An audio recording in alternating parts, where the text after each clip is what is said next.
been living in Maryland for my entire life, and throughout my life, a couple things that I've heard are murder and drugs. Recently, there has been a huge decrease in crime overall, but those that have least to decrease are violent crimes, which include assault, rape, murder, and narcotics. In the state of Maryland, you still hear about all of these, especially in Baltimore City. This area has seen a lot of crime, mainly because of its urban environment. And in this speech, I will discuss the effects of economy, the environment, and population on crime. The biggest problem in the state of Maryland has been rape. In 2012, Maryland has had the highest number of rapes in the past 10 years. For all the crimes in the state of Maryland, rape has shown the least to decrease. In the past year, the rate of rape had decreased 7.1 as compared to robbery, which was 20.9%. A common stereotype that has become true in this crime is that women are weaker than men. In the economics and social effects of crime, it says, another factor is that women, the elderly, and very young are physically weaker than the common offender, making them feel more susceptible to crime. It goes on to explain that while they are more susceptible to violent crime, they are less susceptible to less serious types of crime, such as robbery, vehicle theft, or larceny. When researching, you would guess that those who commit these violent acts of crime would be older. But to come to find out, those who commit these crimes are 18 or younger. Most juveniles that end up being career criminals commit their first acts of crime when they're only 2 years old. In the FBI Crime Index, more than 5,300 juveniles are arrested for forcible rape. Rape is just one of the 4 crimes that are considered violent. It is the least decreasing of the 4, but the second least decreasing is assault, especially aggravated assault. Aggravated assault is considered assault on a person with the intent to harm, using or without using a deadly weapon.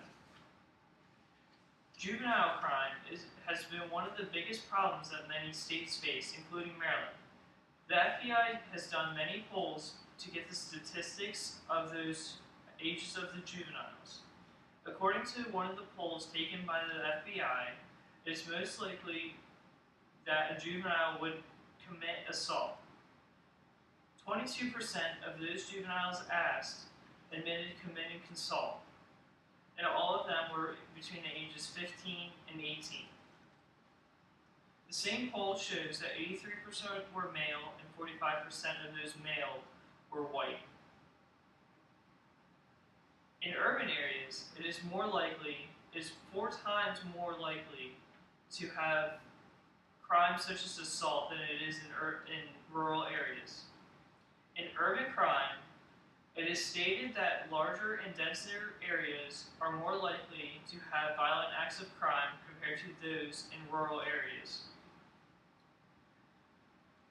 Along with assault comes the use of a deadly weapon, such as a baseball bat, a chair, or a gun. The most likely to happen is considered an other weapon, which is a chair to a baseball bat. Another crime that is closely related to aggravated assault is that of carrying an illegal gun, which in today's world has become a major problem. While aggravated assault and rape are both 2 of the top violent crimes, one of the most violent is murder. Murders have always been a major crime across the U.S. and all over the world. In Maryland, it hasn't been as big of a problem, but it is still a prevalent problem. Watching the news, reading the newspaper, and following the Baltimore City Police on their website has shown that there is still a large number of murders in Maryland. As I described before, in urban environments, the number of crimes increases drastically as compared to those in rural areas. In Baltimore City, there's almost 1 murder a day. Social networking has never been that great of a source, but following BCPD on their webpage has given me insight into what happens every day. I've woken up some mornings to check it and seen that there were 5 shootings, and of those 5 shootings, 3 people were killed. Having lived in Indianapolis my entire life, those numbers seem pretty drastic to me. Just last week, a man was charged with 3 separate counts of homicide and attempted murder. This man was brought in on a charge of hit and run when he hit a 12-year-old boy. He was later then convicted of the shooting of a young man behind a Citgo, another man who was 16 in his apartment, and with the 16-year-old, a 27-year-old man. This is just one example of violent crime that happens in Baltimore City. A lot of the time, murders are related to other violent acts of crime, such as narcotics. Drug-related murders in the U.S. almost exceeds those of U.S. troops killed in Afghanistan. In 2012, there were 65 deaths related to drugs, all of which were murders, 10 of which were law enforcement, and 55 were civilian deaths. Compared to the U.S., the number of U.S. troops lost in Operation Enduring Freedom, which had the same number of deaths, which goes to show that the U.S. war on drugs is just as violent as the U.S. war on terror.